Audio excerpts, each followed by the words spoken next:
চারিত্রিক শিক্ষার প্রথম ও প্রধান পাঠশালা হল পরিবার। একজন সুসন্তানের শ্রেষ্ঠ পরিচয় তার আচরণে, তার বিনয়, নম্রতা ও মানবিকতায়। আর এই ব্যক্তিত্ব গঠনে মা বাবার আচরণই সবচেয়ে গভীর ছাপ রেখে যায়।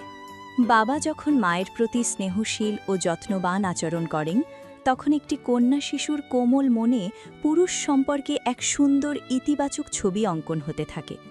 সেই ছবির রঙে রঙিন হয়ে সে বুঝতে শেখে পুরুষ মানেই ভালোবাসা, ভরসা আর নিরাপত্তার আশ্রয়। অন্যদিকে পুত্র সন্তান তার মায়ের আচরণ গভীরভাবে পর্যবেক্ষণ করে। যদি সে দেখে মা বাবাকে শ্রদ্ধা করেন, তার ক্লান্তি লাঘবে আন্তরিক চেষ্টা করেন, দিনের শেষে এক গ্লাস পানি এগিয়ে দিয়ে কৃতজ্ঞতা জানান, তখনই তার মনে জন্ম নেয় একজন আদর্শ পুরুষ হয়ে ওঠার স্বপ্ন। তাই সুন্দর সন্তানের অভিভাবক হতে চাইলে আগে নিজেদের সুন্দর করে গড়ে তোলা জরুরি, বাহ্যিক নয়, অন্তরের সৌন্দর্যে। কারণ সন্তানকে সুখী দেখতে চাইলে প্রথমে নিজেকেই সুখী মানুষ হতে হবে।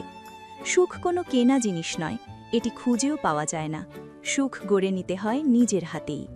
ভালো থাকুন আর ভালোবেসে আপনার আপনজনদের ভালো রাখুন।